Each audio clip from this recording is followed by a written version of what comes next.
Maria steered the small fishing boat out of the harbor, her hands steady on the wheel as the pre-dawn sky painted streaks of lavender and rose across the horizon, signaling the start of another long day at sea.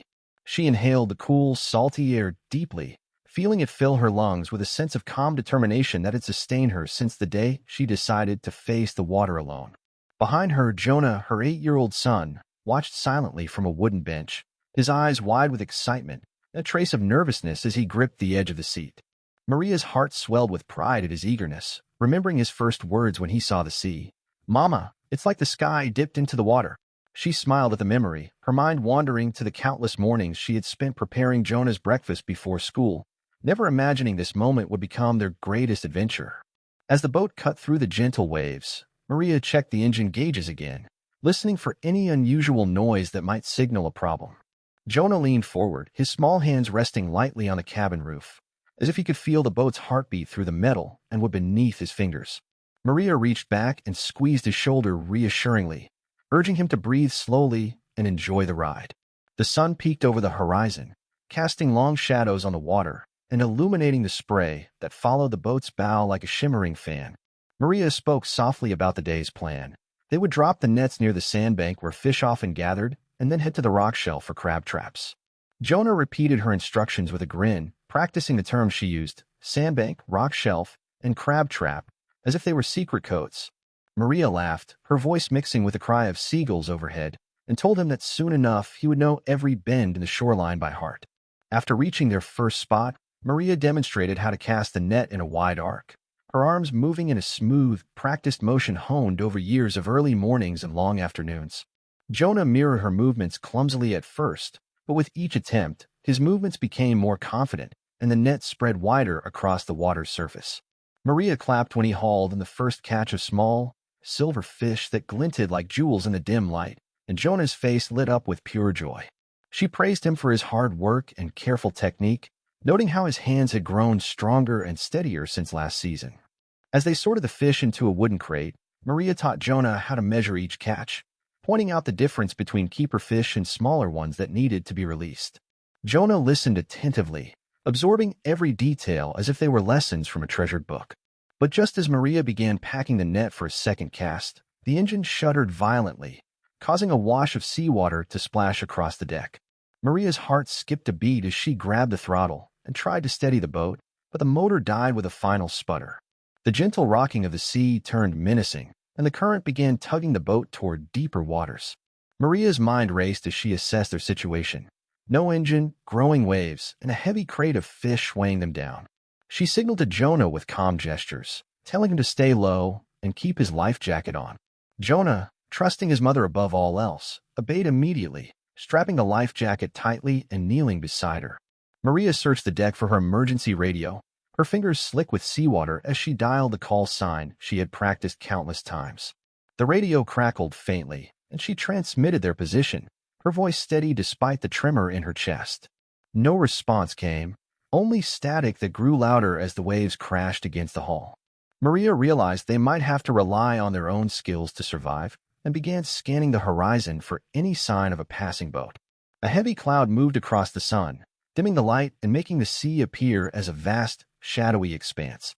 Maria's years of fishing taught her to read these changes. The storm might be approaching faster than she had anticipated.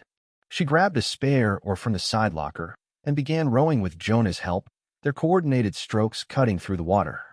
Jonah matched her rhythm, his small arms pulling with determination, and Maria felt a surge of pride mixed with fear. They rowed for what felt like an eternity, the boat edging closer to the rocky shore where Maria knew an old boathouse stood. The wind picked up, whipping Maria's hair into her eyes and forcing her to shield her face with one hand while rowing with the other. Jonah braced himself against the cabin roof, his knuckles white, but he did not complain once. Maria admired his courage and whispered to him that they were almost safe, her voice barely audible over the roar of the wind. At last, the silhouette of the boathouse appeared, its weathered beams a promise of shelter and help. Summoning her final strength, Maria guided the boat toward a narrow inlet beside the boathouse. With a deft push of the oar and a steady pull on the rudder, she beached the boat on a small sandy patch, and Jonah leapt out to secure the bow. Maria followed, her legs shaking, and together they collapsed against the cool wood of the boathouse wall, breathing heavily but alive, their bond stronger than ever. The morning after her rescue, Maria stood at her kitchen counter sipping strong coffee as sunlight streamed through the window. She watched Jonah dress for school at the table, snapping zippers on his backpack and tying his sneakers. Jonah looked up and smiled when he saw the letter from the White House sealed in an official envelope. Maria's heart fluttered as she remembered opening that envelope and seeing the presidential seal. She placed the coffee mug down and walked over to retrieve the letter carefully. Jonah leaned forward to read the first lines, his eyes wide with excitement. "Office of the President of the United States," he read aloud in a hushed voice. Maria nodded and cleared her throat before she addressed her son. "Jonah, your courage saved our lives," she said softly, fighting back tears. Jonah blushed and shrugged, saying he was only following her instructions. Maria smiled and ruffled his hair, feeling both pride and humility. She told him they had been invited to the White House ceremony today. Jonah's grin stretched from ear to ear, and he bounced in his seat. Maria helped him finish breakfast quickly so they could meet his grandmother. They drove to his grandmother's house, the ride filled with Jonah's chatter about meeting the president. Grandma opened the door with a warm hug and offered to look after Jonah. Jonah waved goodbye from the doorway, clutching his backpack with glee. Maria watched him go, then turned her car toward the highway bound for Washington, D.C. The drive took 3 hours, but felt shorter as Maria rehearsed what she might say. She practiced thanking the president and telling the story of their rescue. Maria wondered if her words would sound too simple or too long. She decided to keep it honest and speak from her heart. As she entered the city, tall buildings replaced trees on the horizon. Maria navigated a roundabout and parked near the security checkpoint. Guards checked her invitation and directed her to a waiting area. She sat on a bench, smoothing the front of her shirt and adjusting her hair. A staff member called her name and led her through grand corridors. The walls were lined with portraits of past presidents and historical events. Maria felt a sense of awe wash over her with each step. They stopped before a large door, and the staff member whispered instructions. Maria took a deep breath and nodded, ready for the moment ahead. The door opened, revealing a bright room filled with guests and dignitaries. At the front stood President Thompson, smiling warmly at her arrival. Maria walked forward, her shoes clicking softly on the polished floor. The president extended his hand and thanked her for her bravery. Maria shook his hand firmly, looking into his eyes with gratitude. She then was guided to the podium to share her story. Jonah watched proudly from the front row with his grandmother beside him. Maria spoke clearly and simply, recounting the engine failure and her decision to row to safety. When she finished, applause filled the room, and she returned to her seat beaming. After the ceremony, Maria stepped back into the bright spring sunlight, her heart still racing from the applause and the president's warm handshake. She made her way through the White House gate, carrying the official commendation in a crisp folder stamped with gold lettering. Outside, a small press contingent waited, cameras flashing as Maria emerged with a broad smile. Reporters called out questions, and Maria paused to answer one about how she felt that morning. She spoke simply, saying she was honored and grateful to share her story. A photographer snapped a photo of Maria holding Jonah's empty life jacket as a symbol of their survival. Maria's voice quivered when asked what she would tell other parents facing danger. She said to stay calm and trust the strength inside, because fear can be a powerful guide. After a flurry of interviews, she slipped into her car and headed back toward the marina. The ride home felt surreal, as though she were reliving the morning in slow motion. She thought about Jonah's brave face and how he had held on to hope. At the dock, her boat awaited, tied to a worn wooden post that creaked in the breeze. Marina workers waved as she walked along the pier, some calling out congratulations. An elderly fisherman tipped his cap and offered her a fresh loaf of bread as a gift. Maria accepted it with a laugh and a thank you, touched by his kindness. She stepped onto her boat and ran her hand along the polished wood, remembering each plank. Maria imagined the early morning hours she would spend repairing the engine herself. She planned to replace the cracked hose and tighten every bolt until the motor hummed like new. But first she needed rest, and she guided the boat into its usual slip at the dock. Jonah was waiting on the pier with his grandmother, his face breaking into a grin when he saw her. He ran forward and leaped into her arms, nearly knocking her off balance. Maria laughed and held him tight, breathing in his familiar scent of soap and sunscreen. His grandmother smiled knowingly, saying, "That boy loves his hero, Mom." Maria's cheeks warmed at the compliment, and she kissed Jonah's forehead. They climbed into the car together, Jonah chattering about the president and the fancy building. Maria listened to him describe the golden chandelier and the red carpet in the entrance hall. She realized how small moments become big memories for children. The drive home was quiet as Jonah fell asleep against the window. Maria looked at him and prayed for his safety every day of her life. When they reached home, the first faces Maria saw were her neighbors' smiling heads peeking from behind curtains. A banner hung across the street reading, "Congratulations, Maria and Jonah." Maria blinked in surprise, tears welling in her eyes at the warm welcome. Neighbors gathered with pitchers of lemonade and homemade cookies. Children waved American flags as Maria and Jonah walked onto the front lawn. Maria waved back, her smile honest and bright in the afternoon sun. She thanked everyone for their thoughtfulness and shared free cookies with the crowd. Jonah handed out small flags, grinning from ear to ear. Maria felt the weight of community lift her spirits more than any award could. As the celebration wound down, she realized that their story had brought people together. Maria hugged her neighbors goodbye, her heart full as she and Jonah stepped inside to rest. That evening, Maria sat at her kitchen table reviewing the president's letter once more, its phrasing both formal and deeply personal. She traced her finger over the embossed seal, remembering the moment she first felt its paper in her hands. Jonah finished his homework at the table beside her, occasionally glancing at the glowing envelope. Maria asked him about what he learned in school that day, and he enthusiastically described a math lesson. She congratulated him and reminded him that courage and learning go hand in hand. Jonah nodded, folding his workbook and closing the cover with a proud snap. Outside, the sky turned shades of orange and pink as the sun dipped below the rooftops. Maria heated up soup for dinner, her mind drifting back to the events of the day. She stirred the pot gently, the aroma of vegetables filling the room with comfort. Jonah skipped around her, eager for a bedtime story about presidents and heroes. Maria laughed and promised to read him 2 chapters before lights out. They ate together at the small table, plates clinking and spoons scraping in a cozy rhythm. After dinner, Jonah sat cross-legged on the couch as Maria opened his favorite storybook. She read about brave knights and daring rescues, her voice soft and steady. Jonah listened intently, eyes wide at the tales of adventure and honor. Maria closed the book and tucked him into bed, kissing him on the forehead. Jonah whispered, "Good night, Mama," and she whispered back, "Sweet dreams, hero." Once Jonah fell asleep, Maria turned on her laptop to send thank you notes to White House staffers. She wrote carefully, expressing gratitude for the invitation and the honor. Then she drafted a brief email to her insurer about boat repairs. Maria listed the parts she needed and requested an estimate for service. She hit send and leaned back in her chair, exhaustion settling into her bones. The house was quiet except for the soft hum of the refrigerator. Maria stood and stretched, looking around at the photographs on her walls. One showed her late husband teaching Jonah to ride a bike. Another captured Jonah's first birthday. She paused before the photos and whispered, "We made it, love."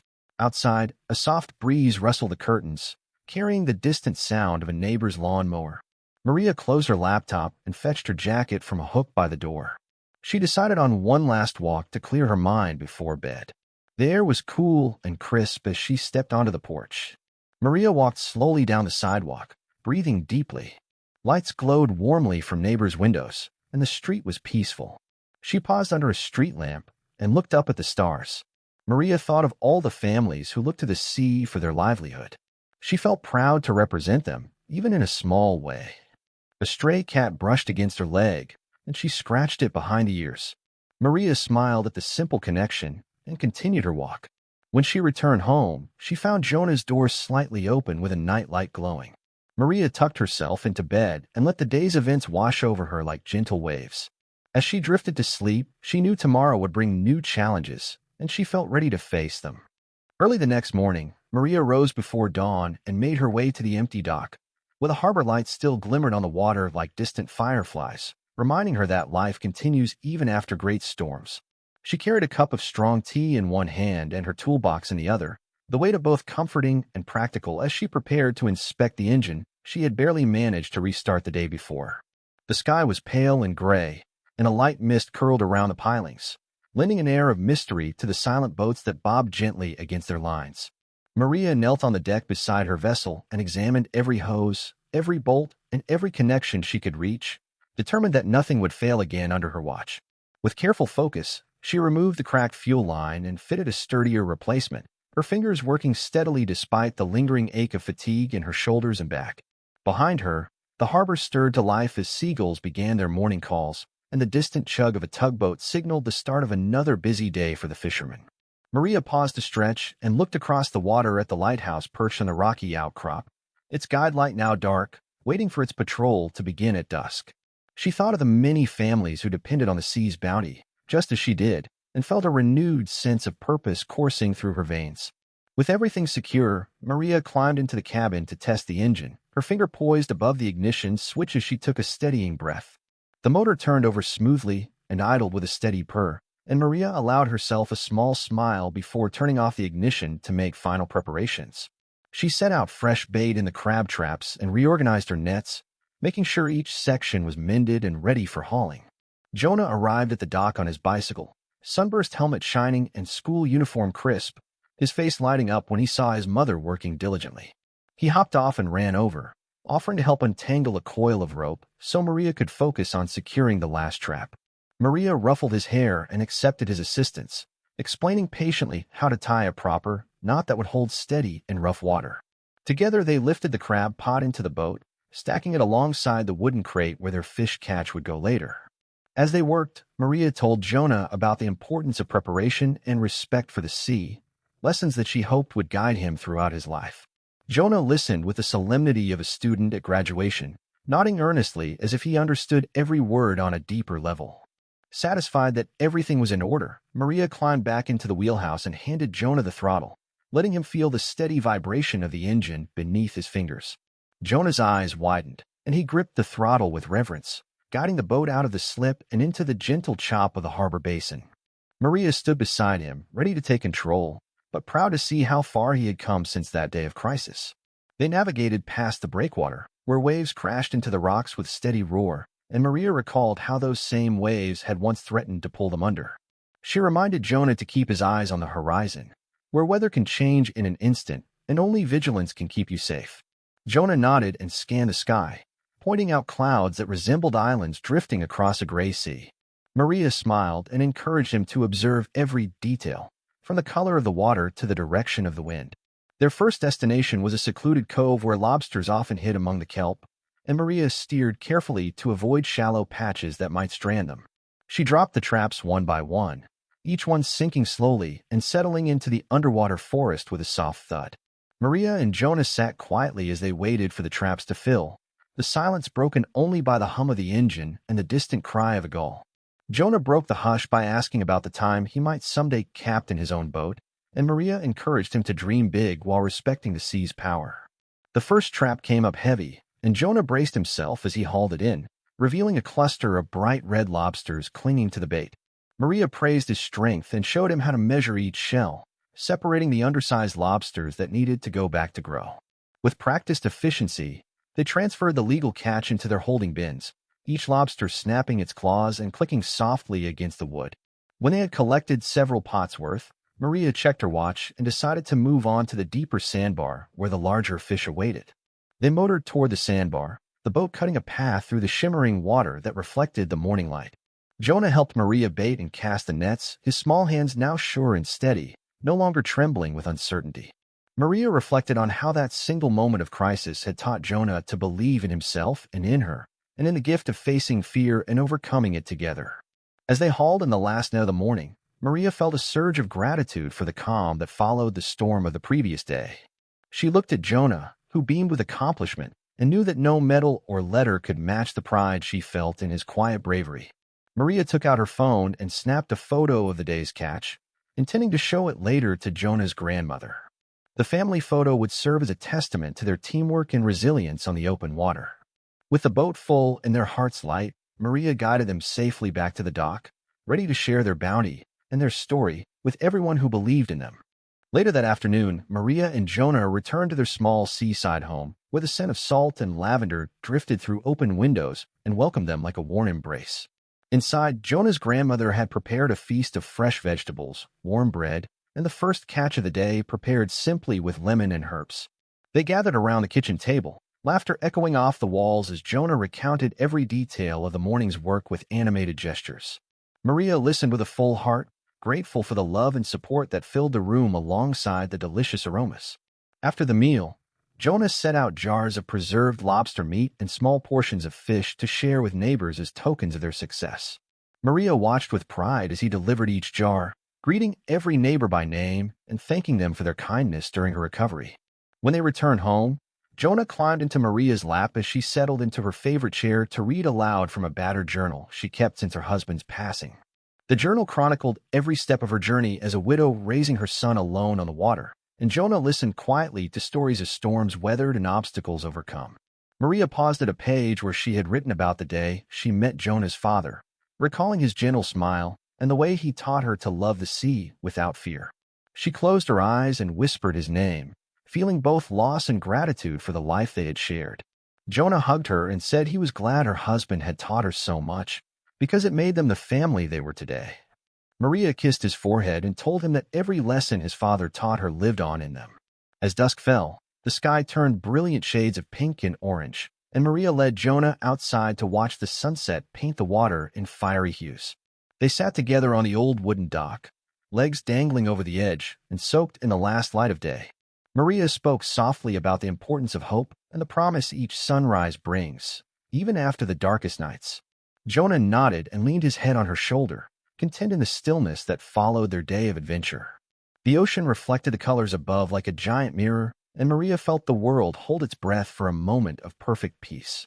When the first stars appeared, Maria pointed them out one by one, teaching Jonah their names and the stories behind the constellations. He marveled at Orion's belt and the Pleiades, imagining heroes and gods dancing across the heavens. Maria reminded him that their own story was now part of that tapestry, tiny but bright in its own way. They stayed until the sky darkened completely, and only the distant glow of the lighthouse pierced the night. Then Maria helped Jonah back inside, where she tucked him into bed and read one last story about brave sailors and mother's love. After Jonah drifted off to sleep, Maria returned to the kitchen to write in her journal, pen capturing the details of the day before they slipped away into memory.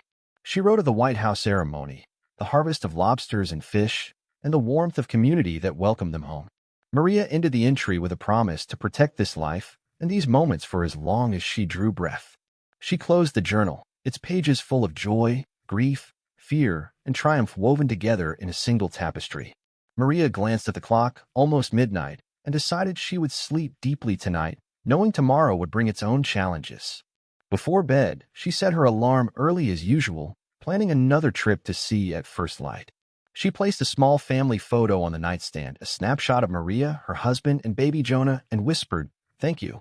As she lay down, the soft hum of the refrigerator and the distant crash of waves lulled her toward rest. Maria drifted between wakefulness and dreams, visions of golden fish and smiling neighbors dancing behind her closed eyes. In the morning, she would rise again to face the wind and the waves, but for now, she allowed herself the comfort of peace. The gentle rocking of the house from the sea breeze felt like a cradle, and Maria slept with her son's soft breathing as her lullaby. Somewhere in her dreams, she heard her husband's voice telling her she was doing well, and she woke with a small, grateful smile. Maria sat up and stretched, feeling the ache of hard work in her muscles and the warmth of love in her heart. She stepped into the hallway, where Jonah's door stood ajar with a night light still glowing and promising safety. Maria turned off the light, closed the door gently, and made her way back to bed. As dawn approached, she whispered one last prayer for courage and guidance. Then Maria closed her eyes and surrendered to sleep, ready to greet the next chapter of their extraordinary life by the sea. In the quiet darkness, the waves continued their timeless song, and Maria dreamed of the journeys still to come. A week after the White House ceremony, Maria woke early with a sense of purpose and excitement. She prepared sandwiches and water bottles to bring aboard the boat for a group of children from the local youth center. Jonah helped pack the cooler, placing each sandwich in a paper bag and lining them neatly. Maria and Jonah arrived at the youth center just as the sun crept above the skyline. A dozen children waited eagerly, their energy buzzing like the hum of the boat engine. Maria greeted them with a warm smile and brief safety talk. She showed them how to put on life jackets and explained the rules of the boat. Jonah handed out life jackets, demonstrating how to fasten each strap. Together, they climbed into the boat, the children chattering excitedly. Maria guided the boat out of the harbor, the city fading behind them. The children leaned over the railings, watching fish dart below the surface. Maria stopped at the familiar sandbank and dropped nets into the water. Jonah helped the children cast their nets, guiding their arms in wide arcs. Laughter rang out when the first small fish splashed into a net. Maria encouraged every child to try, praising each attempt. The children marveled at the glint of fish scales in the morning sun. Maria taught them how to measure each fish before releasing the small ones back into the sea. Jonah explained gently that every fish needed a chance to grow. Next, they moved to the rock shelf for crab traps. Maria demonstrated how to lift the trap carefully and set new bait. A shy girl named Emily cranked the trap over the side and squealed when a crab clicked its claws. Maria helped Emily steady the trap and pull it aboard. Jonah cheered Emily's success, and the other children clapped. Maria spoke about teamwork and trust, and the children nodded solemnly. They spent the morning collecting fish and crabs, each child taking turns at the wheel under Maria's watch. Jonah explained how to read the sky and see for changes in weather. A seagull landed on the rail, and the children tried to feed it bits of bread. Maria warned them to respect wildlife and keep their distance. As the sun climbed higher, Maria turned the boat toward a small island where she knew lobsters hid. They set crab traps around the island's edge and waited, chatting about school and dreams. Maria shared her story of bravery, speaking simply so the children could understand. The children listened with wide eyes, inspired by her calm in the storm. When the traps came up heavy, the children cheered and helped move lobster into the bins. Maria reminded them that every creature had a role to play in the ocean's balance. Jonah handed out snacks and water so the group could rest. Maria told them that courage came in many forms and that they could be heroes in their own lives. As they returned to the harbor, the children waved and shouted thanks. Maria and Jonah felt proud seeing how their story had inspired others. Back at the dock, parents waited, greeting the children with hugs and questions. Maria handed out jars of preserved lobster meat for each child to take home, wanting to share the day's success with their families.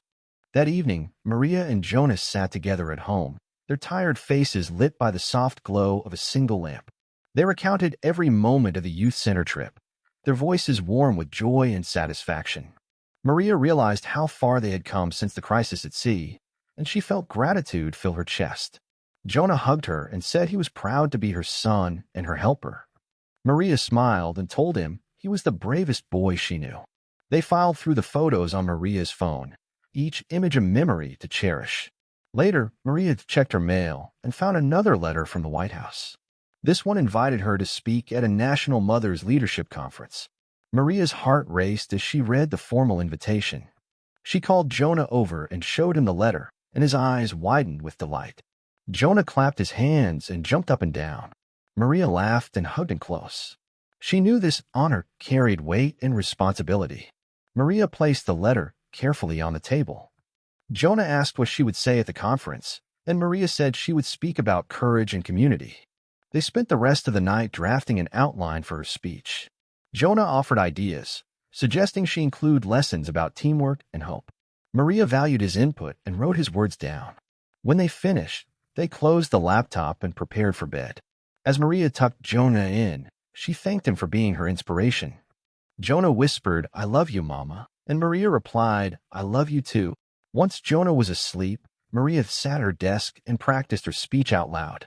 She paused at each point to ensure her words sounded clear and true. Maria watched the night deepen outside her window, the stars a silent audience. The next morning, she would leave again for Washington, D.C., carrying Jonah's faith and her own strength. Maria closed her eyes for a moment, imagining the faces in the audience. She pictured mothers from across the country, listening to her story.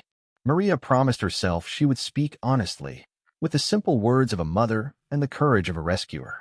She rose and turned off her lamp, resolved to rest enough to face another journey. In the quiet of the night, Maria whispered a prayer for guidance and courage. Then she crawled into bed, her body weary, but her spirit strong. As dawn's light crept through her window, Maria drifted into a peaceful sleep. The next chapter of their lives waited beyond the horizon, full of promise and challenge. Maria dreamed of the speech that would follow, her voice carrying across a silent hall. She dreamed of children cheering and mothers nodding in understanding. And she dreamed of Jonah, brave and smiling, standing by her side. When she awoke, she would face the sea once more, but she would also face a new stage. Maria snuggled under the covers, her thoughts on what the future held. She knew they would face storms both on water and off, and she felt ready to meet them. In the soft morning light, Maria's journey continued, carried on by hope and the love of a mother and child.